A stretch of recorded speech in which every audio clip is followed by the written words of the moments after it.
ஒரு சிலர்லாம் வந்து பார்த்தீங்க அப்படின்னா பீரியட்ஸ் வரதும் தெரியாது போகிறதும் தெரியாது. ஏன்னா அவங்க பாடியில் எந்த ஒரு சேஞ்சுமே இருக்காது, அவங்க நார்மலாக இருப்பாங்க. ஆனால் ஒரு சிலர்லாம் வந்து பார்த்தீங்கன்னா 2 நாள் வந்து ஹாஸ்பிட்டலில் அட்மிட் ஆகுற அளவுக்கு வந்து வலி வந்து இருக்கும். ஒரு மாதிரி குத்துற வலி இருக்கும். ஸோ அடி வயிற்றுல யாராவது ஒருத்தர் குத்துற மாதிரியே வந்து எனக்கு வலி இருக்குது டாக்டர் அப்படின்னு சொல்லுவாங்க. ஸோ அதுவும் வந்து அந்த பீரியட்ஸ் வந்து முதல் நாள் 2வது நாள் இந்த வலியோட அளவு ரொம்ப அதிகமாக இருக்கும். அது வலிச்சு வலிச்சு தான் அவங்களுக்கு பீரியட்ஸே வந்து வர ஆரம்பிக்கும். இப்படி இருந்தது அப்படின்னா அவங்களுக்கு எல்லாருமே வந்து வலிக்குன்னு ஒரு மாத்திரை போடுறாங்க. அந்த மாத்திரைக்கு நிறைய பக்க விளைவுகள் வந்து உண்டு. எனக்கு தெரிஞ்ச ஒரு பெண் வந்து ஸோ பீரியட்ஸ்க்கு முன்னாடி வந்து எப்பெல்லாம் சிக்கன் சாப்பிட்றாங்களோ அப்போல்லாம் வந்து அவங்களுக்கு பெயின் வரும். ஸோ அவங்க அந்த சிக்கனை அவாய்ட் பண்ணாங்க. அதுக்கப்புறமா அவங்களுக்கு வலியே வந்து குறைஞ்சிருச்சு. ஒரு விஷயம் கேள்விப்பட்டேன், பீரியட்ஸ் பெயினால ஒருத்தவங்க இறந்து போயிருக்காங்க அப்படின்னு கேள்விப்பட்டேன். பீரியட்ஸ் பெயினால ஒருத்தவங்க இறந்துருக்காங்க அப்படின்னு சொன்னால் பட் அதில் நிறைய விஷயங்கள் கூடுதலாக வந்து இருக்கலாம்.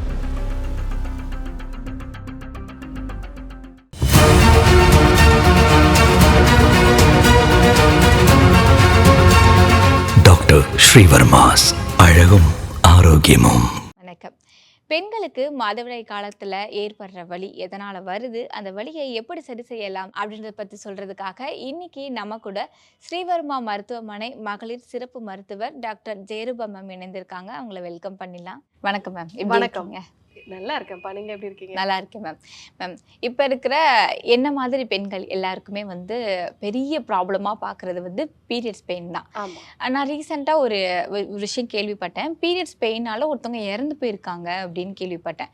ஆனால் பார்த்தீங்கன்னா சில பெண்கள் வந்து பீரியட்ஸ் பெயினால ஒரு 2 நாள் 3 நாள் நான் வீட்லேயே இருப்பேன், வெளியிலேயே வரமாட்டேன், நான் தலையே காட்ட மாட்டேன், எனக்கு ஃபுல்லாக லீவ் தான் அப்படின்னு, எனக்கு ரொம்ப பெயினாக இருக்கும் அப்படின்னு நான் கேள்விப்பட்டிருக்கேன்.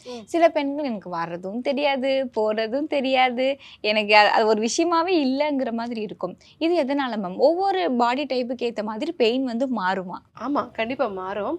நீங்கள் சொன்ன ஃபஸ்ட்டு கேள்வி என்னென்னா பீரியட்ஸ் பெயினால் ஒருத்தவங்க இறந்துருக்காங்க அப்படின்னு சொன்னால் பட் அதில் நிறைய விஷயங்கள் கூடுதலாக வந்து இருக்கலாம். இப்போது டியூபல் ப்ரெக்னென்சின்னு ஒன்று சொல்லுவோம். ஸோ நமக்கு இந்த கருத்தரிக்கும் பொழுது அது டியூப்பில் வந்து கருத்தரிச்சிருச்சு அப்படின்னா அதிகபட்சமான ஒரு வலி வந்து இருக்கும். அடி வயிற்றில் கத்தியை வச்சு வெட்டுற மாதிரியான ஒரு வலி இருக்கும். அதை நம்ம உடனடியாக வந்து சிகிச்சை கொடுக்கல அப்படின்னா அவங்களுக்கு மரணம் கூட வந்து நேரிடலாம். ஸோ இந்த பீரியட்ஸ் பெயினை பொறுத்து இன்ஃபெக்ஷன் ஏதாவது கூடுதலாக இருந்தது அப்படின்னா அதனால் நமக்கு மரணம் கூட வந்து ஏற்படலாம். ஆனால் சாதாரண ஒரு வலி இல்லை வந்து ரொம்ப பிரச்சனைக்குரிய ஒரு வலியை இதை நம்ம வந்து எல்லாருமே தெரிஞ்சுக்கணும். ஸோ பயப்படக்கூடிய ஒரு விஷயம் கிடையாது. ஆனாலும் கூட இதை பற்றி எல்லா பெண்களுமே வந்து தெரிஞ்சுக்கணும். நீங்கள் சொன்ன மாதிரி ஒரு சிலர்லாம் வந்து பார்த்தீங்க அப்படின்னா பீரியட்ஸ் வரதும் தெரியாது போகிறதும் தெரியாது. ஏன்னா அவங்க பாடியில் எந்த ஒரு சேஞ்சுமே இருக்காது, அவங்க நார்மலாக இருப்பாங்க. ஆனால் ஒரு சிலர்லாம் வந்து பார்த்தீங்கன்னா 2 நாள் வந்து ஹாஸ்பிட்டலில் அட்மிட் ஆகுற அளவுக்கு வந்து வலி வந்து இருக்கும்.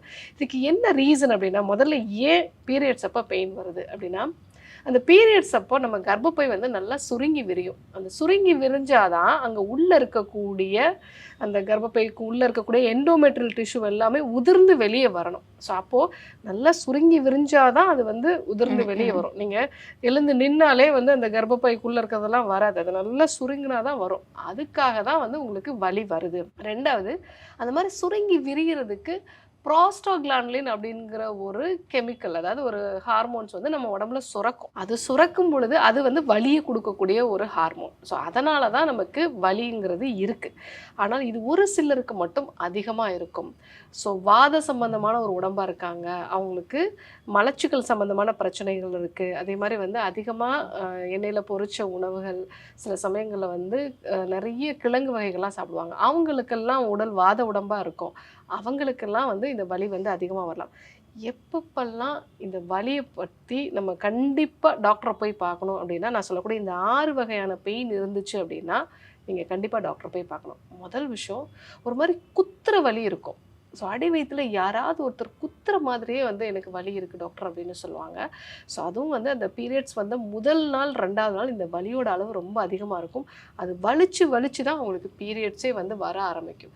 இப்படி இருந்தது அப்படின்னா அவங்களுக்கு எண்டோமெட்ரியோசிஸாக இருக்கலாம். ஸோ அப்போ உடனடியாக நீங்கள் டாக்டரை பார்க்கணும். Okay ma'am. ரெண்டாவது, அந்த வலி வருது, அந்த வலி வரும் பொழுது என்னால் எந்த வேலையுமே செய்ய முடியலை, எழுந்து நின்று நடந்தால் கூட எனக்கு பிரச்சனையாக இருக்குது அப்படின்னா கண்டிப்பாக நீங்கள் வந்து டாக்டரை பார்க்கணும்.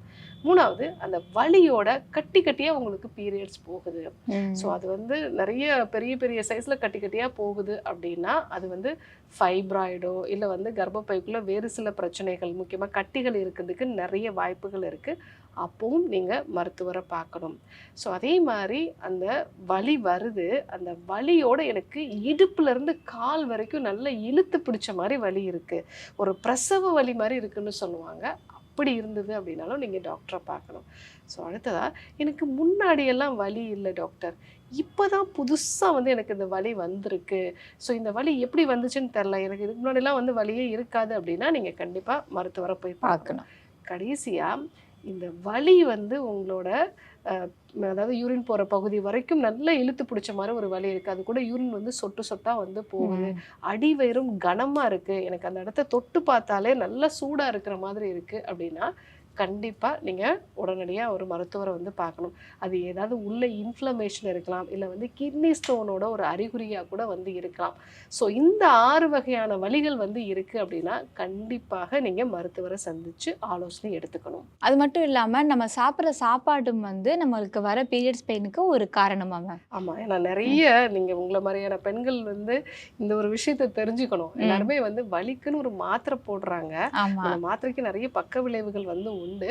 ஸோ இந்த வலியை பொறுத்த வரைக்கும் நீங்கள் பீரியட்ஸ்க்கு முன்னாடி அதிக உப்பு சார்ந்த சிப்ஸ் எல்லாம் சாப்பிட்றீங்க, அதே மாதிரி பிஸ்கெட் சாப்பிட்றீங்க, சிக்கன் எண்ணெயில் பொரிச்சு சாப்பிட்றீங்க, இந்த மாதிரியான பொருட்கள் எல்லாமே வாதத்தை வந்து அதிகப்படுத்தும். ஸோ எனக்கு தெரிஞ்ச ஒரு பெண் வந்து ஸோ பீரியட்ஸ்க்கு முன்னாடி வந்து எப்பெல்லாம் சிக்கன் சாப்பிட்றாங்களோ அப்போல்லாம் வந்து அவங்களுக்கு பெயின் வரும்.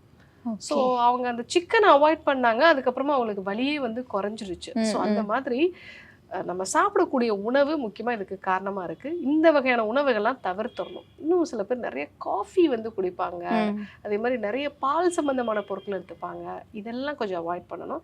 என்னெல்லாம் சாப்பிடலாம்? ஸோ பீரியட்ஸ்க்கு முன்னாடி வலி வராமல் இருக்கணும் அப்படின்னா என்ன சாப்பிடலாம்? வெந்தயம் சாப்பிடலாம். வெந்தயத்தை ஊற வச்சு காலையில் வெறும் வயிற்றில் நல்லா மென்று சாப்பிடலாம்.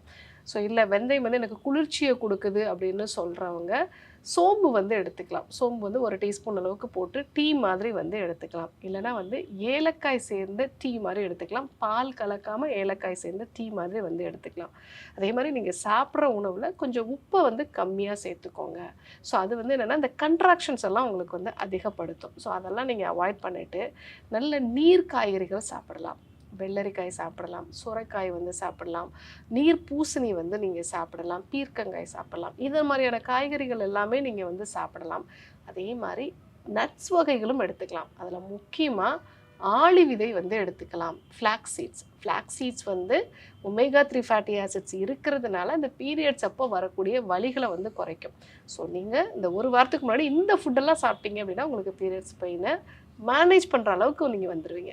இப்போ எனக்கு வந்து ரொம்ப பீரியட்ஸ் பெயினாக இருக்குது, இல்லை எனக்கு இப்போ தான் வலிக்கவே ஆரம்பிக்குது, நீங்கள் சொன்ன மாதிரி எனக்கு முன்னாடி வலிச்சதில்லை இப்போ வலிக்குது அப்படின்னா, இந்த பெயினை வந்து அப்போ நான் சமாளிக்கணும் அப்படின்னா வீட்டில் இருந்தபடியே நான் என்ன மாதிரி ரெமெடி யூஸ் பண்ணி அந்த பெயினை வந்து கண்ட்ரோல் பண்ணலாம்? இப்போது பெயின் வந்துருச்சு அப்படின்னு சொல்லும் பொழுது நம்ம அடி வயிற்றில் கொஞ்சம் நல்லெண்ணெய், அதே மாதிரி வந்து தண்ணி 2 சேர்த்து கையில் நல்லா நம்ம தேய்ச்சோன்னு வச்சுக்கோங்களேன், மாதிரி சின்ன ஜெல்லி மாதிரி வந்து ஒயிட் கலரில் வரும். அதை நம்ம அடி வயிற்றில் நல்லா ஒரு மசாஜ் மாதிரி பண்ணணும்.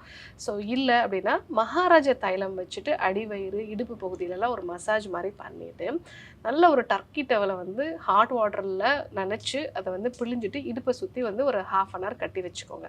அந்த சூடான இதமான ஒரு உணர்வு வந்து அங்கே மசில் கண்ட்ராக்ஷனை ஓரளவுக்கு வந்து உங்களுக்கு குறைக்கும். இந்த ஒரு விஷயம் நீங்கள் வந்து ஃபாலோ பண்ணலாம். ரெண்டாவது, இஞ்சி ஏலக்காய் சேர்ந்த டீ மாதிரி எடுத்துக்கோங்க. ஸோ இஞ்சி வந்து பெஸ்ட் ஆன்டி இன்ஃப்ளமேட்ரி, அது மட்டும் இல்லாமல் அது வலியை குறைக்கக்கூடிய ஒரு தன்மையும் வந்து இருக்கும். ஸோ அதனால் இஞ்சி ஏலக்காயும் வந்து உங்களுக்கு வலிகளை நல்லா குறைக்கும். வயிற்றில் கேஸ் வந்து உங்களுக்கு தங்க ஆரம்பிக்கும். உங்களுக்கு அந்த பீரியட்ஸ் அப்போல்லாம் பார்த்தீங்கன்னா இந்த இடுப்பில் மூமெண்ட்டே இல்லாமல் கேஸ் வந்து நல்லா வந்து தங்க ஆரம்பிக்கும், மலச்சிக்கல்லாம் இருக்கும். ஸோ அந்த விஷயத்தை எல்லாத்தையுமே இந்த ஏலக்காய் வந்து சரி பண்ணும். இஞ்சியும் ஏலக்காயும் சேர்ந்து பொடி பண்ணி நீங்கள் வந்து அதை வந்து தட்டி போட்டுட்டு ஒரு பால் கலக்காத டீ மாதிரி வந்து எடுத்துக்கலாம். ஸோ இன்னொன்று, சோம்பு மஞ்சள் சேர்ந்த டீ வந்து எடுத்துக்கலாம். இந்த சோம்பு அப்படிங்கிறது வந்து ஆல்ரெடி அதுவும் வந்து இந்த வாயுக்கள் எல்லாமே வெளிப்படுத்தக்கூடியது. அந்த சோம்பு அப்படிங்கிறது வந்து முக்கியமாக இந்த பீரியட்ஸ்க்கு முன்னாடி இருக்கக்கூடிய வலிகளை நல்லாவே வந்து அது குறைக்கும். ஸோ அந்த சோம்பு அது கூட மஞ்சளும் பெஸ்ட் ஆன்டி இன்ஃப்ளமேட்டரி. அந்த மாதிரி டீ வந்து நீங்கள் எடுத்துக்கலாம். இல்லை லவங்கப்பட்டை சேர்ந்த டீ வந்து எடுத்துக்கலாம். ஸோ ரீனூன் கேப்சூல்ஸ் அப்படிங்கிற கேப்சூல்ஸ் வந்து எடுத்துக்கலாம். ஸோ இது வந்து உங்களுக்கு வலி நீக்கிற மாத்திரை கிடையாது, அங்கே இருக்கக்கூடிய வாதத்தை வந்து உங்களுக்கு குறைக்கும். ஸோ அதனால் ரீனூன் கேப்சூல்ஸ் எடுக்கும்போது அந்த பீரியட்ஸ் அப்போ வரக்கூடிய வலிகள் எல்லாமே வந்து குறையும். ஏன்னா எல்லாருமே பீரியட்ஸ் அப்போ வலி மாத்திரைகளை பயத்தோடு தான் வந்து பயன்படுத்துவாங்க. அதை வந்து யூஸ் பண்ணால் ஃப்யூச்சரில் நிறைய ப்ராப்ளம் வரும் அப்படிங்கிறது தெரியும். ஆனாலும் வலியை வந்து சமாளிக்க முடியாமல் பண்ணுவாங்க. ஸோ அதற்கு ஒரு பெஸ்ட் ஹெர்பல் ரெமெடி அப்படின்னா ரீனூன் கேப்சூல்ஸ் எடுத்துக்கலாம். இன்னைக்கு நம்ம மாதவிடாய் வலி எதனால வருது, அந்த வலியை வந்து எப்படி வீட்டில் இருந்த பொருட்களை வச்சு சரி பண்ணலாம் அப்படிங்கிறத பற்றி எங்களுக்கு விளக்கமாக சொன்னீங்க. நன்றி மேம். நன்றி. ஆயுர்வேதம் ஒரு பொக்கிஷம், நம் ஆயுள் நீட்டக்கும் அற்புதம். டாக்டர் ஸ்ரீவர்மாஸ் அறுவை சிகிச்சையில்லா குணம், இது ஆயுட்கால நிவாரணம். டாக்டர் ஸ்ரீவர்மாஸ் அனைத்து நோய்களுக்குமான குணம், அழகு தரும் மூலிகைகள், ஆரோக்கியம் தரும் மருத்துவர்கள். டாக்டர் ஸ்ரீவர்மாஸ், ஆரோக்கியமும் ஆன்மீகமும். ஸ்ரீ வர்மா ஆயுர்வேதா மருத்துவமனையின் வெல்னஸ் குருஜி அவர்களை டிசம்பர் மாதம் 3ஆம் வாரம் 15ஆம் தேதி திங்கட்கிழமை காலை 7 மணி முதல் இரவு 9 மணி வரை கோடம்பாக்கத்திலும், 17ஆம் தேதி புதன்கிழமை காலை 10 மணி முதல் மாலை 4 மணி வரை மதுரை மினி கேம்பிலும், 18ஆம் தேதி வியாழக்கிழமை காலை 7 மணி முதல் மாலை 4 மணி வரை நாகர்கோவிலிலும், 19ஆம் தேதி வெள்ளிக்கிழமை காலை 7 மணி முதல் மாலை 4 மணி வரை திருநெல்வேலியிலும், 20ஆம் தேதி சனிக்கிழமை காலை 6 மணி முதல் மாலை 6 மணி வரை மதுரையிலும், 21ஆம் தேதி ஞாயிற்றுக்கிழமை காலை 6 மணி முதல் மாலை 5 மணி வரை திருச்சியிலும் சந்தித்து மருத்துவ ஆலோசனை மற்றும் ஆசி பெற தொடர்பு கொள்ள வேண்டிய தொலைபேசி எண்கள் 9994244111, 9500946634, 9500946635. ஆச்சார்யா டாக்டர் ஸ்ரீ வர்மா அவர்களிடமும் வெல்னஸ் குருஜி அவர்களிடமும் நேரடியாக பயிற்சியும் ஆசியும் பெற்ற doctor Hemala Thiruvallur, doctor Anish Fathima Ambattur, doctor Surya Kodambakkam, doctor Jayarupa Manapakkam, doctor Mekala Velachery, doctor Jayakanthan Pondicherry, doctor Rizwana Tiruvannamalai, doctor Saraswathi Salem, doctor Mary Kalsa Trichy, doctor Abinasha Thanjavur, doctor Abina Mubisha Madurai, doctor Jebashin Nagercoil, doctor Malathi Coimbatore, doctor Kiruthika